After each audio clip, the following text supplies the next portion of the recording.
കേരളത്തിന്റെ തെക്കേയറ്റമായ നെയ്യാറ്റിൻകര വളരെ വിവാദമായിരിക്കുന്ന ഒരു സംഭവം ഉണ്ടായിരുന്നു. ഒരാൾ ഗോപൻ എന്ന് പേരുള്ള ഒരാൾ മരിച്ചു. ആ മരണത്തിൽ എന്തെല്ലാമോ ദുരൂഹതകൾ അല്ലെങ്കിൽ എന്തെല്ലാമോ കാര്യങ്ങൾ ഉണ്ട് എന്ന് അദ്ദേഹത്തിന്റെ മക്കളും ഭാര്യയും വിശ്വസിക്കുന്നു. അദ്ദേഹം സാധാരണ നിലയിൽ മരണപ്പെട്ടതല്ല, അദ്ദേഹം സമാധിയായതാണ് എന്നാണ് ഭാര്യയുടെയും മക്കളുടെയും അവരെ ചുറ്റിപ്പറ്റി നിൽക്കുന്ന ആൾക്കാരുടെയും അഭിപ്രായം. ഇതിന് അനുകൂലമായ ഒരു നിലപാടാണ് ഒരു സമുദായ സംഘടന നേതാവും എടുത്തിരിക്കുന്നത്. ഈ സാഹചര്യത്തിലാണ് പരാതി പോലീസിൽ പോവുകയും ആ പരാതിയുടെ അടിസ്ഥാനത്തിൽ അദ്ദേഹത്തെ സമാധി ഇരുത്തി എന്ന് പറയുന്ന ആ ശവക്കല്ലറ തുറക്കാൻ തീരുമാനിക്കുകയും ചെയ്തത്. എന്നാൽ അതിനെതിരെ ഈ മേൽപ്പറഞ്ഞ ബന്ധുക്കൾ രംഗത്ത് വിടുകയും ആ കല്ലറ തുറക്കുന്നത് ഒരു ദിവസത്തേക്ക് മാറ്റിവെക്കുകയും തൊട്ടടുത്ത ദിവസം തന്നെ സർവ സന്നാഹത്തോടും കൂടി പോലീസ് സന്നാഹത്തോടും കൂടി ആർ ഡി ഒയുടെ സാന്നിധ്യത്തിൽ നേതൃത്വത്തിൽ ആ കല്ലറ തുറന്നു. വലിയ എതിർപ്പൊന്നും ഉണ്ടായില്ല. ആ കല്ലറ തുറന്ന് അവിടെ ഇരുത്തിയിരിക്കുന്ന മനുഷ്യന് ആ ശരീരം മെഡിക്കൽ കോളേജിലേക്ക് മാറ്റുകയും പോസ്റ്റ്മോർട്ടം നടത്തുകയും അത് തിരിച്ച് നടപടിക്രമങ്ങൾ പൂർത്തിയാക്കി അത് തിരിച്ച് ബന്ധുക്കൾക്ക് നൽകുകയും ചെയ്തു. അത് വീണ്ടും സമാധി എന്ന് പറയുന്ന പൊക്കയിൽ അടക്കം ചെയ്യാൻ പോകുന്നു എന്നാണ് മക്കൾ പറയുന്നത്. മക്കളെ ചുറ്റിപ്പറ്റി നിൽക്കുന്നവരെ പറയുന്നത്. അതിന്റെ പ്രവർത്തനങ്ങൾ നടന്നുകൊണ്ടിരിക്കുന്നു. ഈ സാഹചര്യത്തിലാണ് അത് പറയാതെ പോയാൽ അത് കേരളീയ ദർശന യോജിച്ചതല്ല എന്ന് തോന്നിയത് കൊണ്ടാണ് അത് ഇന്നത്തെ പത്രാധിപർ പ്രതികരിക്കുന്നു എന്ന വിഷയത്തിലേക്ക് അത് തന്നെ എടുത്തത്. ഇത് ഏത് നൂറ്റാണ്ടെന്ന് ചോദിച്ചാൽ 21-ാം നൂറ്റാണ്ട്. ഇത് 19-ാം നൂറ്റാണ്ടിന്റെ പകുതിയിൽ പോലും അല്ലെങ്കിൽ ആ കാലഘട്ടത്തിൽ നടന്നു എന്ന് പറഞ്ഞാൽ പോലും ജനം വിശ്വസിക്കില്ല. കാര്യം സമാധി എന്ന് പറയുന്നത് അതിനെ ശാസ്ത്രീയ ബോധത്തോടു കൂടി പഠിച്ചാൽ വിശകലനം ചെയ്താൽ അതൊരു സങ്കല്പമാണ്, അതൊരു വിശ്വാസത്തിന്റെ ഭാഗമാണ്. അതേസമയം അതിൽ അധ്യാത്മത കലർത്തി പറയുകയാണെങ്കിൽ ഷഡാധാര ചക്രം എന്നും മനുഷ്യ ശരീരത്തിൽ ഉള്ള ഒരു അദർശ്യ വസ്തു, മൂലാധാര ചക്രം, സ്വാധിഷ്ഠാന ചക്രം, മണിപുരിക ചക്രം, വിശുദ്ധി ചക്രം, ആജ്ഞാചക്രം, സഹസ്രാര ചക്രം എന്നീ 6 ചക്രങ്ങളാണ് മനുഷ്യ ശരീരത്തിൽ ഉള്ളത്. ഇത് അദൃശ്യമാണ്. മനുഷ്യ നേത്രങ്ങൾ കൊണ്ടോ ശാസ്ത്രീയമായ നേത്രങ്ങൾ കൊണ്ടോ കാണാൻ കഴിയാത്തതാണ്. ഇതെല്ലാം പൂർത്തിയായിട്ട് ഈ ചക്രങ്ങളിലൂടെയാണ് തന്റെ ജീവനെ വെടിയുന്നത്. ഈ ചക്രങ്ങൾ കൂടി കടന്നാണ് തന്റെ ജീവനെ പുറത്തേക്ക് വിടുന്നത് എന്നുള്ള ഒരു വിശ്വാസം, അത് ആത്മീയ കാര്യങ്ങളിൽ വിശ്വസിക്കുന്നവർ സംസാരിക്കുന്നവർ പറയുന്നത്. അതിന്റെ യഥാർത്ഥ ചിത്രം ശാസ്ത്രീയ ബോധമുള്ളവരാരും അതുപോലെ വിശ്വസിക്കുന്നില്ല എന്നതാണ് വസ്തുത. എന്തായാലും ഇവിടെ സമാധി എന്ന് പറയുന്ന ആ പദം, ആ വാക്ക്, സമാധി എന്നൊന്ന് ഇല്ല എന്നും അതൊരു വിശ്വാസത്തിന്റെ ഭാഗമാണ്, സാങ്കല്പ്യമായ ഒരു വിശ്വാസത്തിന്റെ ഭാഗമാണെന്ന് അഭിപ്രായപ്പെടുന്നവരാണ് ബഹുഭൂരിപക്ഷം പേരും. ശാസ്ത്രവും അങ്ങനെ തന്നെയാണ് ആവർത്തിക്കുന്നത്, പറയുന്നത്.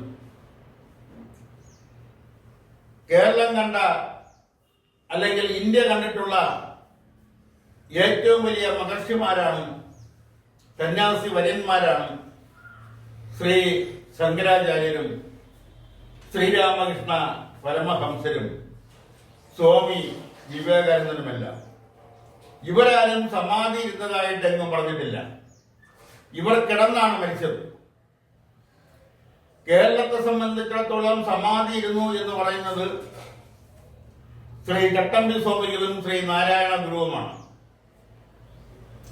അതിൽ തന്നെ അഭിപ്രായ ഭിന്നതകൾ ഇന്ന് നിലനിൽക്കുന്നുണ്ട്. ആർക്കും അങ്ങനെ സമാധി ഇരിക്കാൻ കഴിയില്ല എന്നും ഒരാൾ മരിച്ചു കഴിഞ്ഞാൽ 1 മണിക്കൂറിനകം ആ ആളെ എങ്ങനെയാണോ വെക്കുന്നത്, ഇരുത്തുകയോ കിടത്തുകയോ നിർത്തുകയോ ഒക്കെ ചെയ്താൽ അത് ആ ബോഡി, ജീവൻ നഷ്ടപ്പെട്ട ആ ബോഡി അതുപോലെ തന്നെ ഉറച്ചു നിൽക്കും എന്നാണ് ശാസ്ത്രം പറയുന്നത്.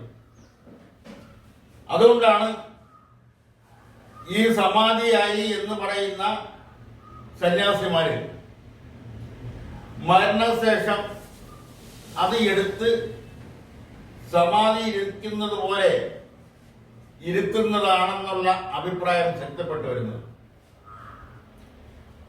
ഇതെല്ലാം ഒരു വശത്ത് നടക്കുന്നു. അപ്പോൾ തന്നെ ഇപ്പോൾ 21-ാം നൂറ്റാണ്ടിൽ ഈ 2025 ജനുവരി മാസം, ആ മാസത്തിലാണ് ഈ പുതിയ സമാധി വിവാദമായിരിക്കുന്നത്. അവിടെ ഇത് പറയുമ്പോൾ ഇവിടെ നിരവധി പുരോഗമന പ്രസ്ഥാനങ്ങളുണ്ട്. കേരള യുക്തിവാദി സംഘം ഒന്നിലധികമുണ്ട്. അതുപോലെ തന്നെ പുരോഗമന കലാസാഹിത്യ സംഘം, കലാസാഹിത്യ സാഹിതി എല്ലാത്തിനെയും ശാസ്ത്രീയ കാഴ്ചപ്പാടോടുകൂടി നോക്കിക്കാണുകയും അന്ധവിശ്വാസങ്ങൾക്കെതിരെ സംസാരിക്കുകയും എഴുതുകയും പ്രചരണം നടത്തുകയും അതിനുവേണ്ടി കോടിക്കണക്കിന് രൂപ കേന്ദ്രത്തിൽ നിന്നും സംസ്ഥാനത്തു നിന്നും ഫണ്ട് സ്വീകരിക്കുന്ന ശാസ്ത്ര സാഹിത്യ പക്ഷത്തിനെ പോലുള്ള സംഘടനകൾ, കമ്മ്യൂണിസ്റ്റ് പാർട്ടികൾ, അത് CPM മുതൽ ഇപ്പോൾ ജനാധിപത്യ സംസ്ഥാനത്തിലൂടെ പ്രവർത്തിച്ചുകൊണ്ടിരിക്കുന്ന CPI-ML പാർട്ടി വരെ ഈ വിവാദമായ വിഷയത്തെക്കുറിച്ച് കാര്യക്ഷമമായ അഭിപ്രായ പ്രകടനങ്ങൾ ഒന്നും നടത്തിയതായിട്ട് അറിവില്ല. ചില ചാനൽ ചർച്ചകളിൽ വന്നിരുന്നു അവരുടേതായ കാഴ്ചപ്പാടിലൂടെയൊക്കെ സംസാരിക്കുന്നു എന്ന് മാത്രം.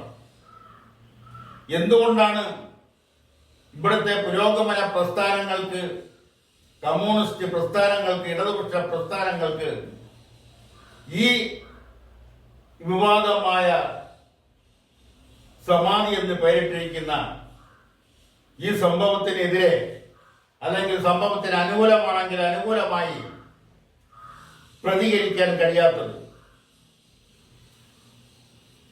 ശബരിമലയിൽ സ്ത്രീകളെ പ്രവേശിപ്പിച്ച് വിവാദം സൃഷ്ടിച്ച സർക്കാരിന് എന്തുകൊണ്ടാണ് ഈ നിസ്സാരമായ കാര്യത്തിന് നേരിടാൻ കഴിയാത്തത്? അവിടെയാണ് പ്രാദേശികമായ രാഷ്ട്രീയ വിഷയങ്ങൾ, അത് സംസ്ഥാന രാഷ്ട്രീയത്തെയും ദേശീയ രാഷ്ട്രീയത്തെയും എങ്ങനെ ബാധിക്കുമെന്ന്, എങ്ങനെയാണ് അതിനെ സ്വാധീനിക്കുന്നതെന്ന് ചിന്തിക്കുന്നു. ഇവിടെയെല്ലാം വോട്ടിന് വേണ്ടി എത്ര അന്ധവിശ്വാസങ്ങൾക്കെതിരെ സംസാരിക്കുമ്പോഴും എത്ര വർഗീയതയ്ക്കെതിരെ സംസാരിക്കുമ്പോഴും എത്ര വിഭാഗീയതയ്ക്കെതിരെ സംസാരിക്കുമ്പോഴും എത്ര തീവ്രവാദത്തിനെതിരെ സംസാരിക്കുമ്പോഴും തിരഞ്ഞെടുപ്പ് എടുക്കുമ്പോൾ അത്തരം ആ പട്ടികയിൽപ്പെട്ട നേതാക്കന്മാരുടെ വീടുകളിൽ രഹസ്യമായി പോയി സംഭാഷണം നടത്തുകയും അവരെ ചുറ്റിപ്പറ്റി നിൽക്കുന്ന സമ്മതിദായകരെ തങ്ങൾക്ക് അനുകൂലമാക്കി മാറ്റുന്നതിന് വേണ്ടിയുള്ള പ്രവർത്തനങ്ങൾ നടത്താറുണ്ട്. അത് കേരള രാഷ്ട്രീയത്തിന്റെ അല്ലെങ്കിൽ ഇന്ത്യൻ രാഷ്ട്രീയത്തിന്റെ ഒരു ശാപമാണ് എന്ന് പറയുന്നതിൽ തെറ്റില്ല. ഇവിടെ അന്ധവിശ്വാസങ്ങൾക്കും അനാചാരങ്ങൾക്കുമെതിരെ പോരാടിയ രണ്ട് പ്രമുഖ സന്യാസിമാരാണ് ശ്രീ നാരായണ ഗുരുവും ശ്രീ ചട്ടമ്പി സ്വാമികളും. അവരെ തന്നെ കച്ചവടത്തിന്റെ ഭാഗമായി ബ്രാൻഡ് ചെയ്തെടുക്കുന്ന ഒരു പ്രവണത എത്രയോ കാലമായി നിലനിൽക്കുന്നു. തിരഞ്ഞെടുപ്പ് വരുമ്പോൾ അതിനെതിരെ പുരോഗമന പ്രസ്ഥാനങ്ങൾ ഒന്നും തന്നെ പ്രതികരിക്കുന്നില്ല. കാരണം തിരഞ്ഞെടുപ്പ് വരുമ്പോൾ അവരുടെ പോക്കറ്റിലുള്ള വോട്ടുകൾ തങ്ങളുടെ പെട്ടിയിലാക്കുന്നതിന് വേണ്ടി അവരുടെ ആവശ്യങ്ങൾ അല്ലെങ്കിൽ അവരെ പിണക്കാതെ കൊണ്ടുപോകുന്ന ഒരു പ്രവണത കേരളത്തിലെ രാഷ്ട്രീയ പ്രസ്ഥാനങ്ങൾക്കുണ്ട്. ഒരു രാഷ്ട്രീയ പാർട്ടിയെ മാത്രമല്ല പറയുന്നത്. അത് ഇനിയും തുറന്നു പോയാൽ കേരളം അന്ധവിശ്വാസത്തിന്റെയും അനാചാരങ്ങളുടെയും അന്ധകാരത്തിലേക്ക് തള്ളപ്പെടും എന്ന് ആരെങ്കിലും സംശയിച്ചു പോയാൽ അവരെ കുറ്റപ്പെടുത്താനാവില്ല. ഇവിടെ മാർക്സിസത്തിലും ലെനിനിസത്തിലും സോഷ്യലിസത്തിലും വൈരുദ്ധ്യാധിക ഭൗതികവാദത്തിലും ഒക്കെ വിശ്വസിക്കുന്ന രാഷ്ട്രീയ പ്രസ്ഥാനങ്ങൾ ഇത്തരം അന്ധവിശ്വാസങ്ങൾക്കെതിരെ അനാചാരങ്ങൾക്കെതിരെ വോട്ട് ബാങ്ക് നോക്കാതെ ജനങ്ങളുടെ സമ്മതിദാനാവകാശം കുറയുമെന്നുള്ള ഭയം ഉണ്ടാവാതെ പുരോഗമനപരമായി ചിന്തിക്കുന്ന രാഷ്ട്രീയ പ്രസ്ഥാനങ്ങളും സാംസ്കാരിക സംഘടനകളും അതുപോലുള്ള മറ്റ് സാമൂഹിക സംഘടനകളും രംഗത്ത് വരണമെന്നും അവര് ഇത്തരം പ്രവർത്തികൾ ഇനിയെങ്കിലും അത് നാടിനെ അന്ധകാരത്തിലേക്ക് നയിക്കുമെന്ന് ജനങ്ങളെ ബോധ്യപ്പെടുത്തുന്ന രീതിയിലേക്ക് അവർ രംഗത്ത് വരണമെന്നാണ് ഈ അവസരത്തിൽ പറയാനുള്ളത്. നന്ദി, നമസ്കാരം.